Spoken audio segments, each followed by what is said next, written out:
रथारूढ़ गच्छन् पथि मिलित भूदेव पटलै स्तुति प्रादुर्भावं प्रतिपदमुपकर्ण सदय तया सिन्धुर्बन्धुं सकल जगतां सिन्धुसुतया जगन्नाथ स्वामी नयन पथगामी भवतु मे नीलाद्रौ शङ्खमध्ये शतदल कमले रत्न सिंहासनस्थं सर्वालङ्कारयुक्तं नवघन रुचिरं संयुक्तं चाग्रजेन भद्राय वामभागे रथचरणयुक्तं ब्रह्म रुद्रेन्द्रवन्दं वेदानां सारमिशं स्वजन परिवृतं ब्रह्मदारु स्मरामि। नमस्कार जगन्नाथ प्रेमी दर्शक वृंद, आज आम जाना जे रथयात्रा अवसर में महाप्रभुंर नवदिनात्मक रथयात्रा जिते गुंडीचा यात्रा है आरंभ है आषाढ़ मासर शुक्ल पक्ष द्वितीय तापर बाहुड़ा यात्रा हुए दशमी तिथि शुक्ल पक्ष आषाढ़ शुक्ल दशमी रे महाप्रभुंर बाहुड़ा यात्रा हुए गुंडीचा मंदिर से श्रीमंदिर को रत्न सिंहासन को से बाहुड़ती। तेणु यही भाव में ये नवदिनात्मक जो रथयात्रा हुए से रथरे ध्वजा बंधा जाए, से जो ध्वजा पूजा कराए रथर जो रही ध्वजा से ध्वजा किभली भाव में पूजा कराए से विषय में आम आलोचना करवा। रथरे जो ध्वजा पूजा आमर जो रथयात्रा दिन जो ठाकुर से रथर ओह्लैवा जाए अर्थात ठाकुर गुंडीचा घरे थिबा समय तीन रथरे जो ध्वजा पूजा हुए अर्थात मध्याह्न धूप पर जो तीन रथ को भोग दियंती भोग नियंती ये जो मध्याह्न धूप पर पति माने ये जो तीन रथ को भोग नियंती एवं पूजा पंडा कौन कौन करती ना ताको भोग करती यही हुए से जो मान जो ध्वजा रही ध्वजार पूजा कराए कारण से ध्वजार देवता अच्छा आपण मैंने देखिए नंदीघोष रथरे जे कहुए हनुमान अच्छा से ध्वजारे से अच्छा तापर गरुड़ ध्वज कहुए गरुड़ ध्वज रथ भाव में नामित जो नंदीघोष रथ को तो गरुड़ अच्छा ध्वजारे तेणु भोग दि जाए आमर मध्याह्न धूप पर तीन रथ को जो पत्री से तीन रथ को भोग नियंती एवं पूजा पंडा ताको भोग करती एवं दियंकर ये जो शुखिला भोग होते ध्वजा पूजा को शुखिला भोग दि जाए। तापर गुंडीचा घरे ये जो अन्न भोग होता दिन जो गुंडीचा घरे अन्न भोग होता दिन गुड़िक ओलिए अन्न कौन कराए ना ध्वज पूजारे ताहा लगी हुए। बलभद्रंकर जो लांगल ध्वज जगन्नाथंकर गरुड़ ध्वज एवं सुभद्रांकर तांकर पद्म ध्वज ये जो रथ गुड़िकर नामकरण करा जायछि। ध्वज माने लांगल ध्वज का माने बलभद्रंकर जहाँकि ताल ध्वज रथ तार ध्वजारे किए अच्छा कहुए लांगल ध्वज जगन्नाथंकर गरुड़ ध्वज एवं सुभद्रांकर तांकर दर्पदलन रथ ताको पद्म ध्वज कहुए।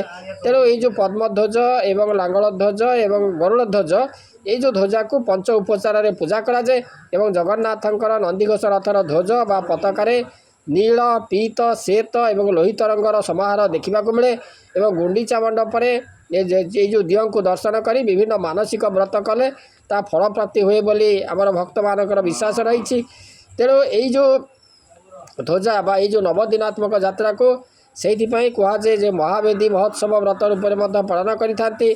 यही जो गुंडीचा दिन इंद्रदुम्न सरोवर में स्नान कर नृसिंहठारे माने संकल्प पूर्वक माने आरंभ करा जो व्रत बाहुड़ा दशमी दिन ताहा उद्यापित हुए।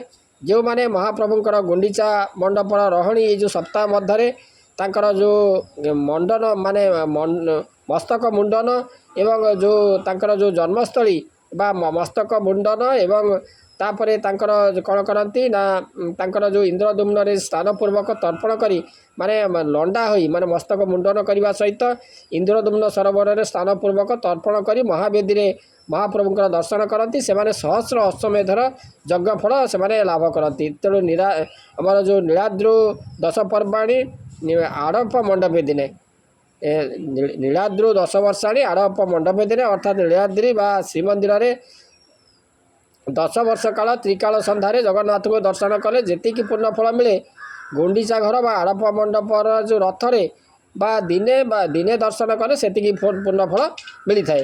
तेणु दिवा रात्रि एवं संध्यारे जो मैंने ये महाप्रभुंर दर्शन करती से माने वैकुंठवासी होता। अतएव आमर स्कंद पुराण अनुसार आमर दारु ब्रह्मंकर यह हूँ जन्मस्थली होइथिबारु राजा इंद्रदुम्न एठारे सहस्र अश्वमेध यज्ञ करिथिबारु परम पवित्र तीर्थ इंद्रदुम्न सरोवर में अवस्थित हेतु यही क्षेत्र जे परम पावन यही क्षेत्र परम पावन क्षेत्र ए सन्देह ना ତେଣୁ ବୈଷ୍ଣବମାନେ ସେ ମହାପ୍ରଭୁଙ୍କର ଏହି ଯାତ୍ରାକୁ ମଧୁର ବ୍ରଜଲୀଳା ସହିତ ତାକୁ ତୁଲ୍ୟଜ୍ଞାନ କରିଥାନ୍ତି।